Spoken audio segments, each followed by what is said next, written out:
Wassail, beautiful people. So, Aries stellium. Whoo.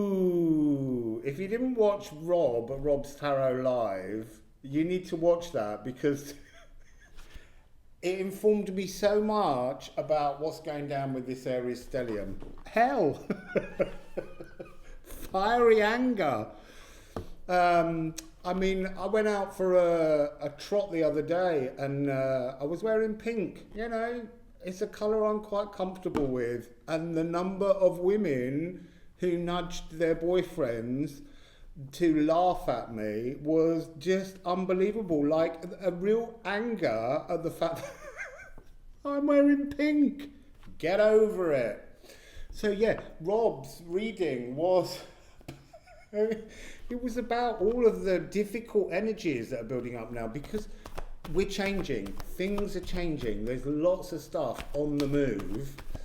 And it's confusing people, bless them. So I thought I would just do a little reading today. Then I'm off to the museum. It's been raining here for 3 days. I made a joke about, Cindy said it was nice and sunny there. And I said, that's not on. The sun's only allowed to shine on me. And since then... it's been raining for Cindy. It's been pissing down here. So, but I'm going to this Museum of the Exiles because I need to finish off my understanding of court cards, fallen kings, and all of that kind of energy, the divine right of kings, the divine right of leadership, so that we can move into the first part of this court cards workshop. And then... see what comes, because court cards are going to need more than one workshop. I've got something in my eye now. Ow.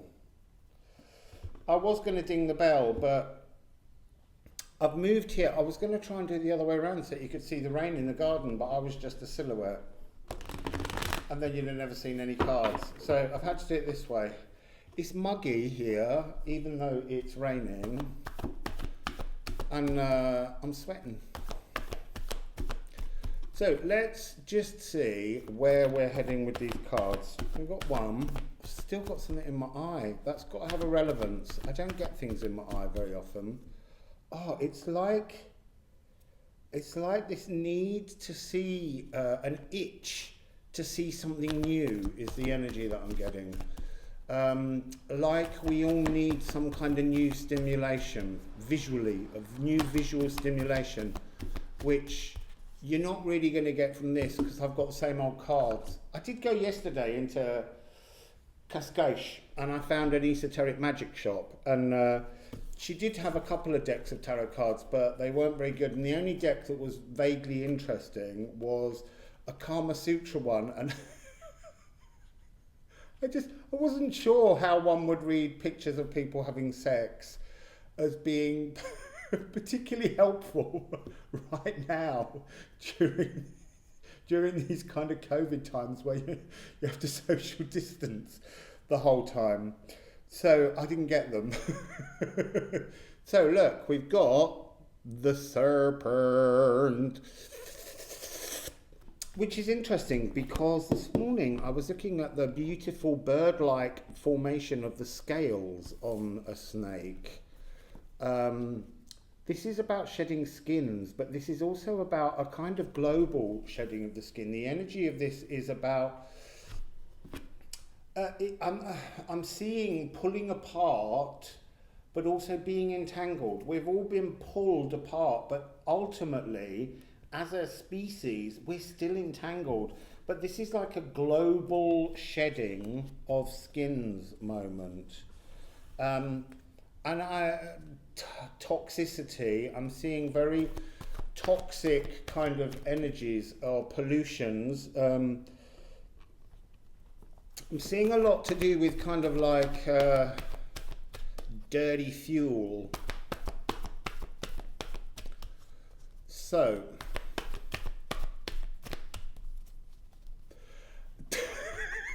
I think I'm just going to spend the whole of this video giggling because I'm getting lots of downloads of images that are not clear. They're suggesting all kinds of things, and I don't know how to pick my way through them. That's why I'm sitting here hoping that the cards will deliver what we need. I know I can hear you all saying, what's that picture? It's a nude, which will probably, you'll have to pixelate that out because people don't like to see a bum crack. Right, cards, people. Stop asking rude questions. So,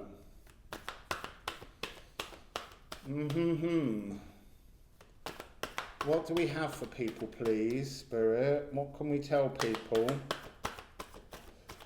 What can we tell people? What? Some floor. Oh, I bet that was really loud with the microphone, sorry. Do you know, I could see that card in my mind's eye when I was first shuffling, and I knew it was going to come out to tell us something in particular, and now that it's appeared, that's gone blank from my mind. Now, why did they want to show me it? They were telling me something. It's 22. It's often seen as lower world demons. It is that sense of the fog. Oh, fog, brain fog. This is what we need to shed the brain fog. So it seems that with us all having been in this kind of social distancing, many people in lockdowns, there's a kind of a slowing down of the brain that's going on because we're lacking stimulation. So, you know, we as a species, we desire stimulation. We desire the new things to look at. And I think that's why I moved position, oddly, is, you see, that's also interesting. I keep thinking, I've not got a brain fog, but I knew what that card meant until it came out, and then my brain fog stopped me understanding it. So we need new stimulation, we need new things. So they're saying, you know, if you are in a lockdown, try and go into different rooms in your house, or try and, if you've only got the one room, try and change the decoration in your room. It doesn't mean redecorate, but just change images and things like that. Because from a very young age, we're attracted even by peripheral movements, because it could be something to stimulate the mind to think about something new. I mean, I've been obviously very lucky. I'm moving around a lot, so I'm in new buildings, new places. I see new cities, new people all the time. And that's helping me to stay unfogged, although I'm not sure that's working. But also it's that sense of the need to kind of visually stimulate through, I want to say, like puzzles and patterns, and going on the internet and digging into subjects that you know nothing about but you have a curiosity about. So, I'm getting hot. And wind. Wind is 63. I always love this 63 number because it is part of the Tesla Magic Code. It's talking about the 3 and the 6 frequency, which are the electrons and neutrons. And with those new muons that we discovered, well, I didn't discover, obviously. I mean, I discovered an article about them. Science has discovered a new force that works. And there is something about this card that's talking about a kind of, as I said earlier, that pulling in and out of forces to change something, to bring about some kind of new energy that's sweeping in. Wind is obviously air energy, you know, it's a really important frequency. So I'm just going to put these over here because I've got the tiniest little table that's very narrow, but luckily I've got these shelves behind that I can keep things on. So just for a little bit of a difference, I thought we'd go all Lenormand today. Madame. So we're using the Lenormand cards. Now, Madame Lenormand is a fascinating historical character. She, 18th century fortune teller, the most famous one. These cards are called Lenormand cards, although it's doubtful she ever used them. It's much more likely that she read coffee grinds. But the images that you seek in the coffee grinds are the images on these cards, and these were invented by a German as part of a game. I will put a link to my Lenormand pages in the description box, because weirdly the Grand Tableau that I wrote about is one of my most popular pages on my website. So, and maybe at some point we'll do a Lenormand workshop. So there's just 36 cards, but it's where they fall in houses and things. Oh, you see, now that's just interesting in itself. Clouds. Clearing of the clouds. We're talking clearing of the clouds, changing something. I also love this one because it has a little monkey with an orange and a parrot, and there's a beautiful air dragon in this card. So there is a clearance coming, and it's air, it's a clearance of air, but this is a clearance somehow of, the energy is of old dark emotions, and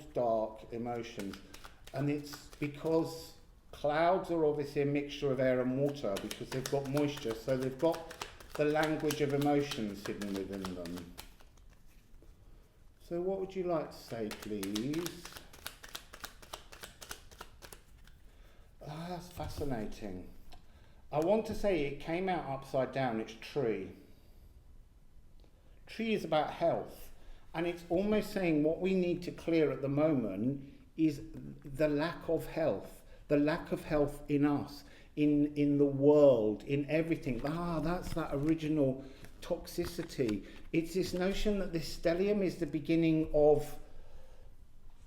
personal motions, personal movements, personal pathways for us, but this is a massive pathway of the earth changing, something moving. Okay, so now they're saying they're talking about the volcanoes, the difference between sulfur, the message of sulfur. There's a lot of sulfur coming out of the Iceland volcano, and it's deep ancient magma bringing sulfur from a deep ancient part of the world. It's not recent, just below the surface. This is deep emotional fires are growing, and this is a stellium in Aries. There's 6 planets in there, and we're dealing with, as the other reading said, Ceres, the sacral, Venus, where we love others, the higher heart. We've got communication of Mercury. You've got the sun, the solar plexus, life force. We had the moon that was in there, and that's the third eye, to understand, to feel the intuition of things. And then there's a missing planet, which is escaping me at the moment because I'm still suffering with a brain fog. It'll come back to me in a minute, the 6th planet.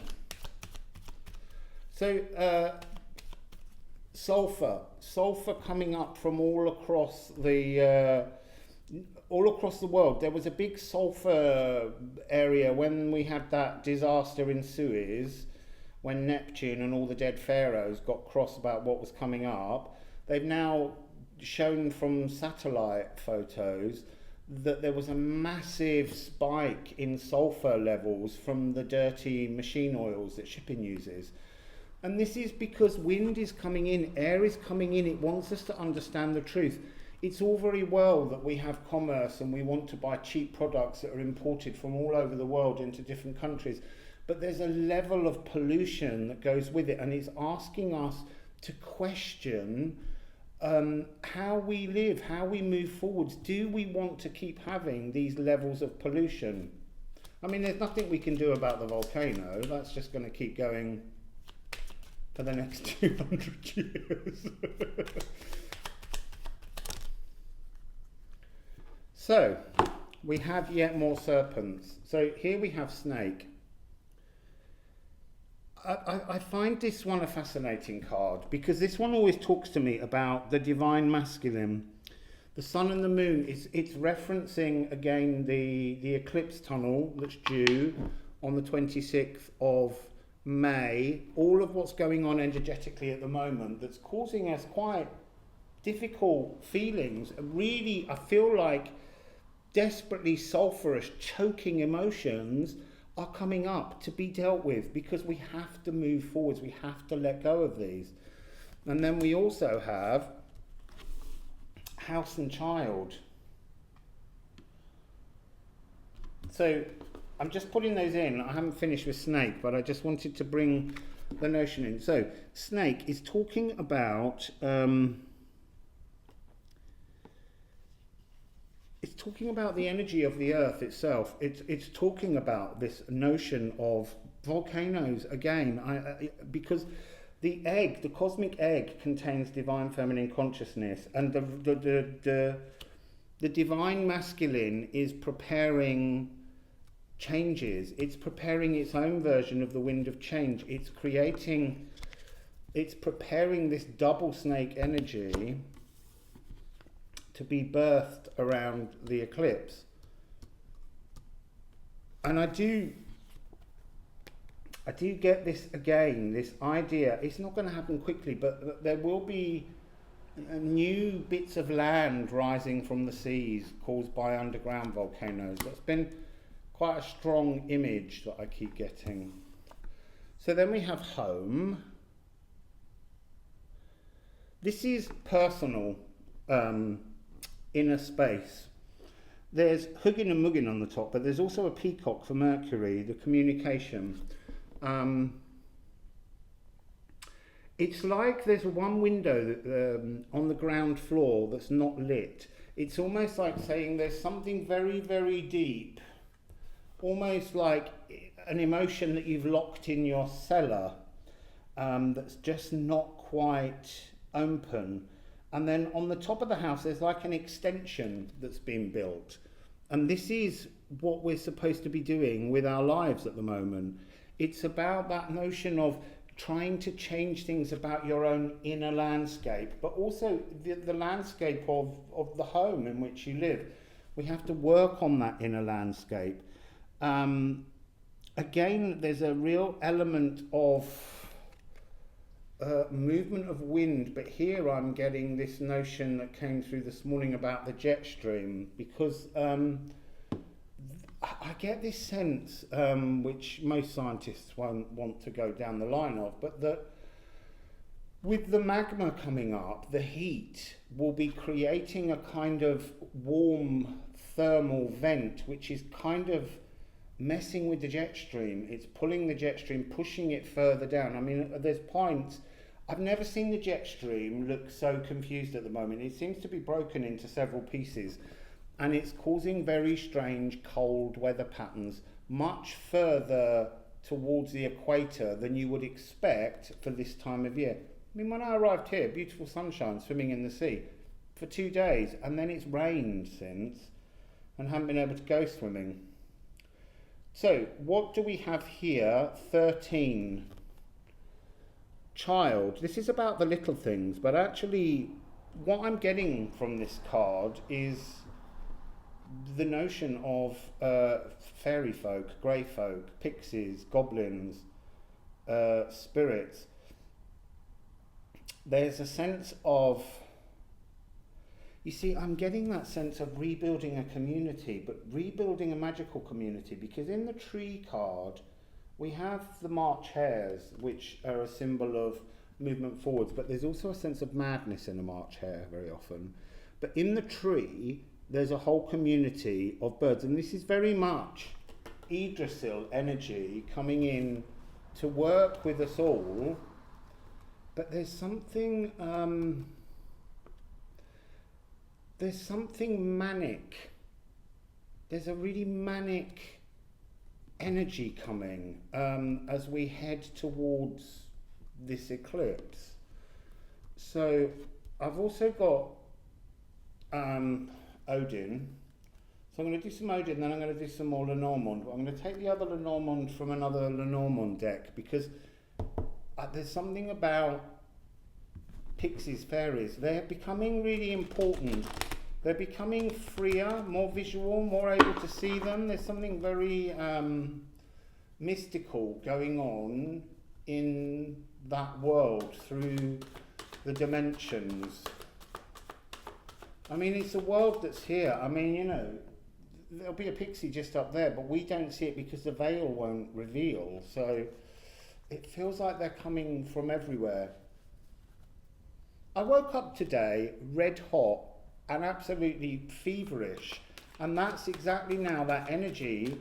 Since I've mentioned it with this card, that's the energy. I can feel heat building through my skin, and that's this stellium with the missing 6th planet that I still haven't remembered.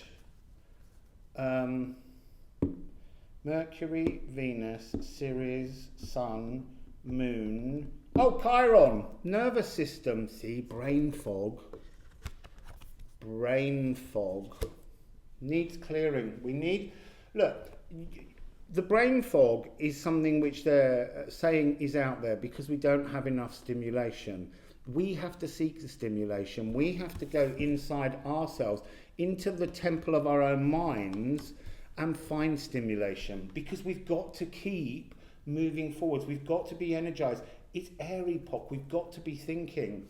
And it's almost like, because everything's been sort of removed and taken back and pushed down, we can't seem to let go of anything, and we're desperately hanging on to old energy.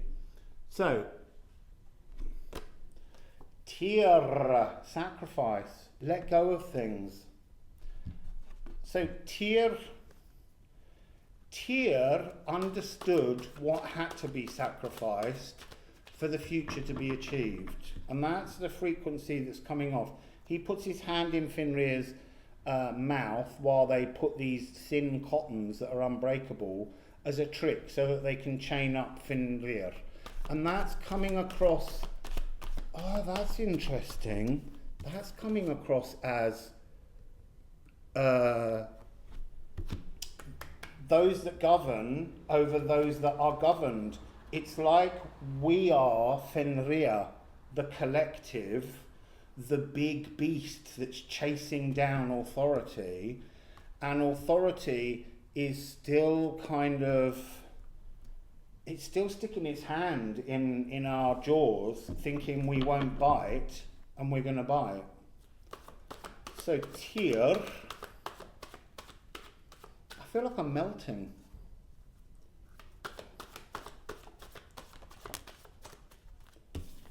Hang there.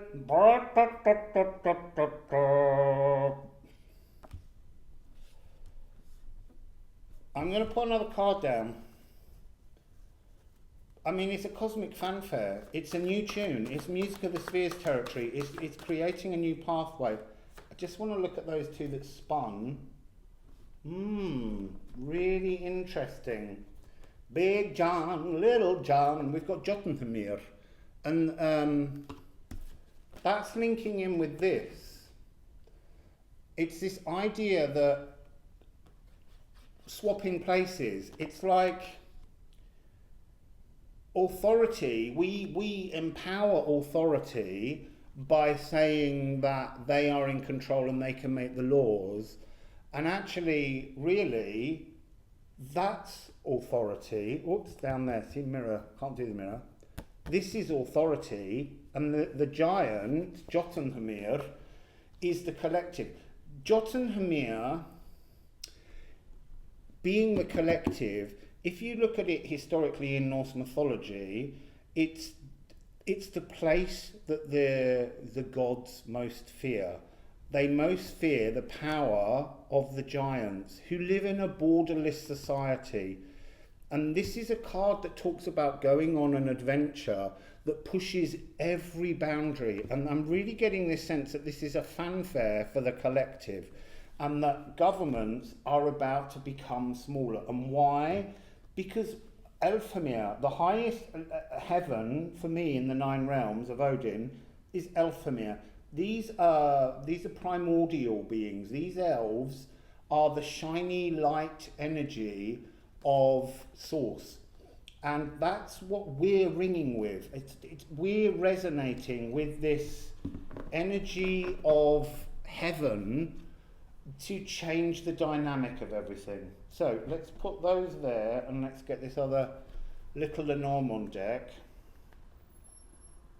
Can't remember what this Lenormand deck is, but it has an extra card, and it also has, in the male and female cards, it has different skin colours. So it's got 2 men and 2 women rather than just one of each. So what would you like to tell us about this change of frequency for the collective? What's this collective change of frequency? There, we've got 3. Ship, 3. It is the number 3. It's also, for those interested, it's the 10 of spades, and that's swords, and that's an ending. But this is the beginning of a journey deep within ourselves, into the waters, into the emotions of life, okay? So, journeying deep, it's really deep, but it's to bring an ending. And then we have Broom, 11. So we have, and that's Jack of Clubs. Broom is to sweep aside, to brush away, to clear. So I saw a really funny headline the other day, which was how to declutter your life post-COVID, post-lockdown. And it says, get the largest cardboard box you can find. And actually, I'd say get a skip, which is kind of what I did, because I sold my house, spent all my money travelling, and then eventually gave away the last few things I owned, and just have my suitcase that's with me now. That's all that I have. I gave away the piano I learned to be a musician on. I just shed everything so that I could feel free, and that's very much. I'm not saying sell your homes and move on. But it's very much air energy. It's the sense of the possessions that we own weigh heavy on us sometimes, and we need to kind of sweep through everything in our lives to reconsider how we look at things. Oh, there's 4 cards. Okay, so there's a mountain, 21, which is the 8 of spades. Now, when you think of the 8 of spades, 8 of swords, that's that card of being blindfolded and trapped in your own thoughts. The mountain represents thoughts that you've created and built up over your lifetime that just stand in the way and block you. And it's this idea that you need to sweep away. It might take a long time. I'm not saying it's instant, but you've just got to keep working at it, sweeping. And then we have 10 of hearts, which is dog, which is 18. This is to do with friendship and loyalty. It's like the thought patterns that we've been living under for all of our lives have actually been stopping us from seeing the true nature of friendship.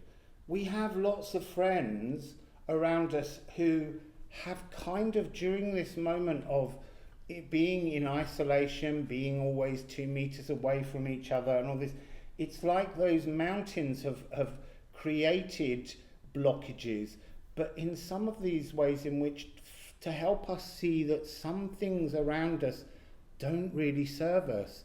And so blockages sometimes are the most important thing, and then we can sweep through once we understand what the reason was for the blockage. So just a couple more of those before I melt. And also the rain's stopping, so I really want to get to this museum. Oh, 2 cards on the floor. What have we got? I can't pick it up. I cut my nails. I really couldn't pick that up. So here we have the moon and man. So it's the Ace of Hearts, which is love, the energy of love, 28. I want to say that this is coming across as feeling the emotions of love and loyalty, because we've got 1 and 10, which is always a magical number combination for me. So it's about feeling the loyalty of those that really matter to us, but also allowing the energy of source to properly vibrate inside your molecules when you begin to do this kind of pulling, stressing, changing, stretching, transformation. And then the moon, which is the Eight of Hearts, which is usually about moving on, Eight of Cups, from a trauma. But this is about, the moon is about wishing in this deck. It's about planning. Also on this card, I've got the sense of the galactic center of the universe. So it is saying connect your divine feminine consciousness to your divine masculine molecules. I know that feels like a message that comes up a lot and it just seems a bit vague, but it's about,